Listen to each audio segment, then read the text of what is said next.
नमस्कार दोस्तों, मैं प्रशांत कुमार शर्मा आप सभी का स्वागत करता हूं हमारे यूट्यूब चैनल गार्गी क्लासेज पर। आज की करंट अफेयर्स की क्लास के पीडीएफ नोट्स आपको हमारे टेलीग्राम चैनल से डाउनलोड करने को मिल जाएंगे, जिसका लिंक डिस्क्रिप्शन बॉक्स में दिया हुआ है। तो शुरू करते हैं।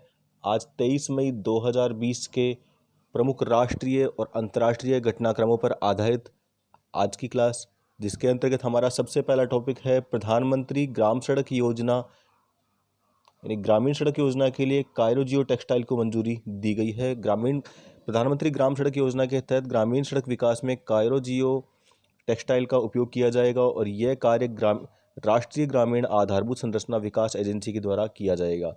ये कायर जियो टेक्सटाइल के बारे में बात करें तो एक कॉयर से बनी होती है जो 3 से 5 साल तक चलते हैं, और ये कॉयर जियो टेक्सटाइल ह्यूमस में घट जाती है, अर्थात ह्यूमस के अंदर चेंज हो जाती है, जिससे कि मिट्टी समृद्ध होती है, अर्थात उसकी उर्वरक क्षमता बढ़ती है। जियो टेक्सटाइल के बारे में बात करें तो जियो टेक्सटाइल पारगम्य कपड़े हैं जो कि फिल्टर या अलग करने या सुदृढ़ करने या रक्षा करने की क्षमता रखते हैं, और ये पॉलीप्रोपिलीन से बने हुए होते हैं। जियो टेक्सटाइल का जो उपयोग है वो जीवाश्म फुटप्रिंट की रक्षा के लिए किया जाता है, और यह कम लागत पर मिट्टी को मजबूत करने में मदद करते हैं। और जियो टेक्सटाइल जो है उनका उपयोग ढलानों को सुरक्षित करने के लिए भी किया जाता है। इसका मुख्य अनुप्रयोग सिविल इंजीनियरिंग उद्योग के अंदर किया जाता है। जो जियो टेक्सटाइल है उनका मुख्य रूप से उपयोग सिविल इंजीनियरिंग उद्योग में होता है, और इसका उपयोग एयरफील्ड्स, इसके अलावा तटबंधों, जलाशयों, नहरों, बांधों, गाद बीड़ आदि के अंदर किया जाता है। इसका उपयोग क्षरण नियंत्रण में व्यापक रूप से होता है, खास करके पहाड़ी ढलानी क्षेत्रों के अंदर जो भूमि का अपरदन होता है उसे रोकने के लिए इन जियो टेक्सटाइल का जो यूज़ है वो काफ़ी मात्रा में किया जाता है। साथ ही इनका जो उपयोग है सैंडबैग का जो कृत्रिम रीफ बनाने के अंदर भी इन जियो टेक्सटाइल सैंडबैग का यूज़ किया जाता है। अब हम बात करते हैं प्रधानमंत्री ग्राम सड़क योजना के बारे में। तो इसका जो तीसरा चरण है वो दिसंबर 2019 के अंदर शुरू किया गया। यह 1,25,000 किलोमीटर मार्गों को समयकन पर केंद्रित है, और इसमें प्रमुख रूप से ग्रामीण लिंक शामिल है, अर्थात ग्रामीण जो क्षेत्र है उन्हें लिंक करना, उन्हें शहरों से या अन्य गांवों से जोड़ने की इसमें योजना है। इसका उद्देश्य ग्रामीण कृषि बाजारों, अस्पतालों और उच्चतर माध्यमिक विद्यालयों को जोड़ना है। 22 मई को अंतर्राष्ट्रीय जैव विविधता दिवस मनाया गया। जैव विविधता के मुद्दों पर समझ और जागरूकता को बढ़ाने के लिए हर साल 22 मई को अंतर्राष्ट्रीय जैव विविधता दिवस मनाया जाता है। संयुक्त राष्ट्र महासभा के द्वारा वर्ष 2000 में संकल्प प्रस्ताव जो 55/201 के माध्यम से इस दिवस को मनाने की घोषणा की गई थी। जैव विविधता संरक्षण के लिए इसमें जो प्रयास किए जाते हैं उनकी बात करें तो संयुक्त राष्ट्र संघ के द्वारा 2010 को अंतर्राष्ट्रीय जैव विविधता वर्ष के रूप में मनाया गया था, और इस वर्ष अंतर्राष्ट्रीय जैव विविधता दिवस की जो थीम जो है इस बार हमारी 2020 के अंदर वह हमारे समाधान प्रकृति में है, अर्थात जो इस वर्ष की जो थीम है, वर्ष 2020 की जो थीम है वो है हमारे समाधान प्रकृति में है, our solutions are in nature. जैव विविधता संरक्षण के लिए जो प्रयास है वो तेज हो गए हैं, और जैव विविधता संरक्षण की दिशा में सार्थक कदम भी उठाए जा रहे हैं। देश में 61 विभिन्न लुप्तप्राय प्रजातियों के संरक्षण के लिए भारतीय प्राणी उद्यानों में संभावित संरक्षण प्रजनन पहचान कार्यक्रम की रूपरेखा भी बनाई जा रही है। साथ ही इसके अंतर्गत जो गिद्धों, इसके अलावा पेंडिक रूफ कछुए, ब्लिंथस टैंगोपन, हसून्स फीजेंट, इसके अलावा पंगोलिन जीवों आदि की संरक्षित प्रजनन केंद्रों की आरंभिक चरण में स्थापना की गई है, और कुछ विशेष जीवों के लिए इसके अलावा व्यापक रूप से कार्य योजना भी चल रही है। जैसे कि सन 1973 से बाघ परियोजना आरंभ की गई थी जो कि बाघों के संरक्षण से संबंधित है, और अब इसके उत्साहवर्धक परिणाम यानी इसके काफ़ी खुश करने वाले जो परिणाम है वो मिलने लगे हैं। जैविक विविधता या जैव विविधता शब्द का जो पहली बार प्रयोग है वो 1968 के अंदर वन्यजीव वैज्ञानिक और संरक्षणवादी रेमंड एफ दसमान के द्वारा किया गया था। यह शब्द 1980 के दशक में के दौरान व्यापक रूप से उपयोग में आया। जैव विविधता एक क्षेत्र के कुल जीन प्रजातियों और पारिस्थितिक तंत्र को संदर्भित करती है। मनरेगा के लिए 170 करोड़ रुपए जारी किए गए। 21 मई 2020 को भारत सरकार ने मनरेगा श्रमिकों को 170 करोड़ रुपए दिए हैं। यह राशि ग्रामीण विकास और पंचायती राज विभाग के माध्यम से लाभार्थियों को वितरित की गई है। विभाग ने 20 अप्रैल 2020 से मनरेगा, जिसका पूरा नाम महात्मा गांधी ग्रामीण रोजगार गारंटी अधिनियम है, उसके तहत 14,000 से अधिक विकास परियोजनाएं शुरू की गई हैं, और इसमें 8,300 प्रधानमंत्री आवास योजना के अंतर्गत आवास परियोजनाएं हैं और 1,670 जल संरक्षण परियोजनाएं शामिल हैं। जम्मू और कश्मीर में ही लगभग 5.28 लाख रोजगार सृजित किए गए हैं। इसके अलावा इसके महत्व के बारे में बात करें, कोविड-19 संकट के कारण प्रवासियों को अपने घरों की ओर वापस लौटने के बाद देश में जो ग्रामीण आबादी बढ़ गई है और इससे ग्रामीण बेरोजगारी के अंदर भी वृद्धि हुई है। तो भारत सरकार ने इस योजना के तहत मजदूरी को 182 रुपये से बढ़ा करके अब 202 रुपये कर दिया है। और उल्लेखनीय है कि स्वच्छ भारत मिशन 2.0 लागू करने के लिए मनरेगा के तहत स्वच्छता कर्मचारियों को भी शामिल किया गया था। वे ठोस अपशिष्ट प्रबंधन को लागू करने के लिए मनरेगा के तहत कार्य कर रहे हैं। भारत बांग्लादेश ने अंतर्राष्ट्रीय जल पारगमन और व्यापार प्रोटोकॉल पर हस्ताक्षर किए हैं। 20 मई 2020 को भारत और बांग्लादेश ने बांग्लादेश में जो अंतर्देशीय जल पारगमन और व्यापार प्रोटोकॉल के दूसरे परिशिष्ट पर दोनों ने हस्ताक्षर कर दिए हैं। नए प्रोटोकॉल के तहत जो देश नामित प्रोटोकॉल मार्ग पर परिवहन कर सकते हैं और इसके अलावा भारत के अंदर स्थित क्षेत्र धुबरी और बांग्लादेश में स्थित चिलमारी के बीच उथले ड्राफ्ट मशीनीकृत जहाज़ों की आवाजाही की अनुमति दी गई है दोनों देशों के द्वारा इस परिशिष्ट के माध्यम से। इससे भूटानी कार्गो, इसके अलावा पत्थर के चिप्स और नॉर्थ ईस्ट कार्गो के बांग्लादेश को निर्यात में मदद मिलेगी। और इस कदम से बांग्लादेश और निम्न असम यानी जो दक्षिणी असम है उसकी जो दक्षिणी पूर्वी जो असम है उसकी अर्थव्यवस्था में वृद्धि होगी।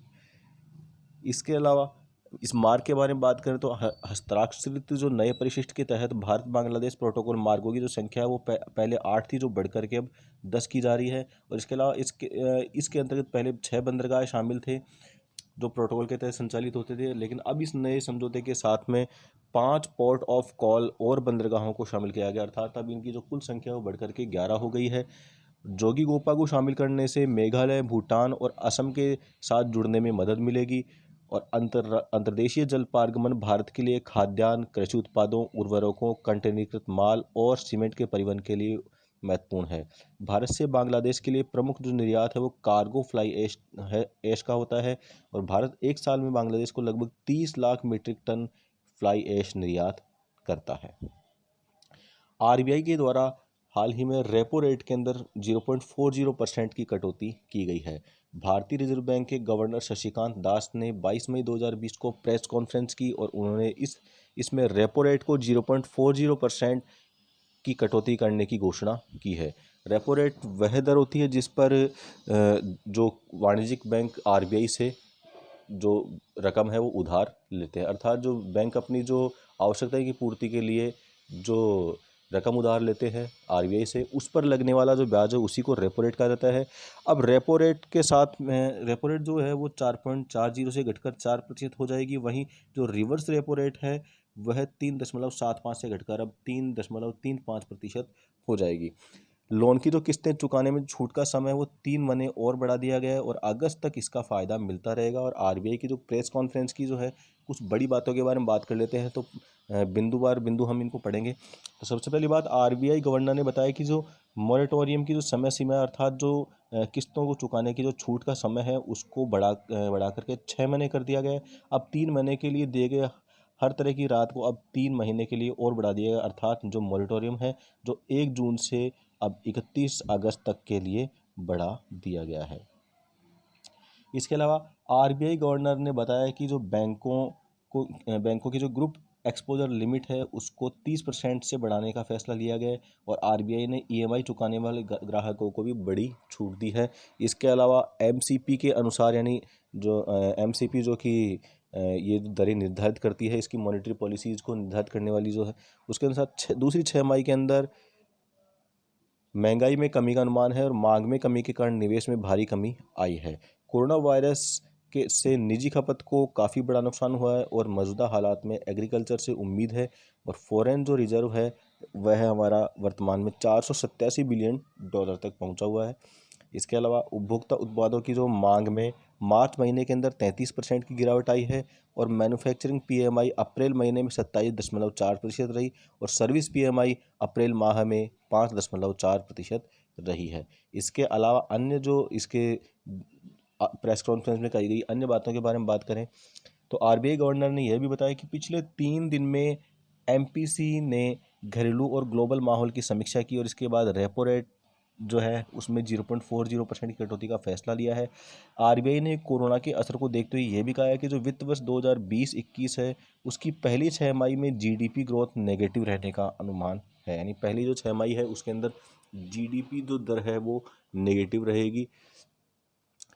इसके बाद में हम बात करते हैं दूसरी छमाही की, तो उसमें कुछ तेजी आ सकती है और आरबीआई लगातार अब इस हालत पर नज़र रखे हुए है। आत्मनिर्भर भारत प्रोत्साहन पैकेज का ऐलान किया गया भारत सरकार के द्वारा, और केंद्र सरकार ने कोरोना आपदा से निपटने के लिए जो 21 लाख करोड़ रुपए के आत्मनिर्भर भारत प्रोत्साहन पैकेज की घोषणा जो की है, इसमें गरीब मजदूरों को नगद कैश दिया जाएगा और अनाज दिया जाएगा। इसके अलावा एमएसएमई यानी जो micro small and medium enterprises हैं उन्हें 3 लाख करोड़ रुपए की क्रेडिट गारंटी, एनबीएफसी एमएफआई को क्रेडिट गारंटी, मनरेगा मजदूरों के लिए अतिरिक्त आवंटन समेत किसानों के लिए अन्य कई उपाय भी इस आत्मनिर्भर भारत प्रोत्साहन पैकेज के अंतर्गत किए गए हैं। प्रधानमंत्री वय वंदना योजना यानी PMVVY, केंद्रीय मंत्रिमंडल ने प्रधानमंत्री वय वंदन योजना को मार्च 2023 तक 3 साल की अवधि के लिए और बढ़ा दिया है। इस योजना को 2017 में शुरू किया गया था, जिसका उद्देश्य वरिष्ठ नागरिकों को मासिक पे आउट की गारंटी प्रदान करना था। इसमें निवेश की जो अधिकतम सीमा है वो 15 लाख रुपए है और पॉलिसी की जो अवधि है वो 10 वर्ष की है। हालांकि ये जो योजना है इसने पिछली बार 8% रिटर्न का आश्वासन दिया था, लेकिन वर्तमान में जो स्थितियां हैं उनको देखते हुए इस साल यह जो दर है वो 7.4% ही होगी। वरिष्ठ नागरिक बचत योजना यानी सीनियर सिटीजन सेविंग स्कीम के अनुरूप ब्याज दर को हर साल संशोधित किया जाएगा। उत्तर प्रदेश स्टार्टअप फंड, उत्तर प्रदेश के जो मुख्यमंत्री हैं योगी आदित्यनाथ, उन्होंने हाल ही में भारतीय लघु उद्योग विकास बैंक यानी SIDBI, small industry development bank of India के साथ में भागीदारी करके उत्तर प्रदेश स्टार्टअप फंड की शुरुआत की है और राज्य ने इसके पहले राज्य में स्टार्टअप फंड के गठन में तेजी लाने के लिए सिडबी के साथ एक समझौते ज्ञापन पर हस्ताक्षर किए थे। उन्होंने सिडबी को 15 करोड़ रुपए की पहली किस्त भी सौंपी। प्रवासी श्रमिकों को उनके कौशल के आधार पर रोजगार प्रदान किया जाएगा और राज्य के युवाओं को स्टार्टअप बनाने के लिए प्रोत्साहित भी किया जाएगा। इसी के साथ हमारी आज की करंट अफेयर्स की क्लास के सभी टॉपिक्स कंप्लीट हुए हैं और बारी है आज के प्रश्न की। हमारा आज का प्रश्न है, हाल ही में दक्षिणी अंडमान द्वीप की कौन सी स्थानीय ताड़ की प्रजाति को तिरुवनंतपुरम स्थित JNTBGRI में स्थापित किया गया है? आप अपना जवाब वीडियो को पॉज करके ढूंढ सकते हैं। तो इसका जो सही जवाब है वह है पिनेंगा एंडामेनेंसिस। जो दक्षिणी अंडमान द्वीप में स्थित स्थानीय ताड़ की प्रजाति जिसका नाम पिनेंगा एंडामेनेंसिस है, उसे Jawaharlal Nehru tropical botanic garden and research institute यानी JNTBGRI जो तिरुवनंतपुरम में स्थित है वहाँ इसे स्थापित किया गया है। इस प्रजाति की जो कुल संख्या है अब लगभग 600 ही बची है, जो केवल जो दक्षिणी अंडमान का जो माउंट हैरियट नेशनल पार्क है उसमें एक सदाबहार वन क्षेत्र के अंदर पाई जाती है। इसे IUCN की जो रेड लिस्ट में क्रिटिकली एंडेंजर्ड प्रजाति के रूप में भी इसे चिन्हित किया गया है, इसे उस कैटेगरी में शामिल किया गया है, अर्थात ये लुप्त प्राय प्रजाति बनती जा रही है। इसीलिए इसे बचाने के लिए इसे JNTBGRI के अंदर स्थापित किया गया है। इसी के साथ हमारी आज की करंट अफेयर्स की क्लास कंप्लीट होती है और आप अगर इस क्लास से संबंधित आपके कोई सुझाव या आपके कोई फीडबैक हो तो आप कमेंट सेक्शन के अंदर कमेंट कर सकते हैं। Thank you.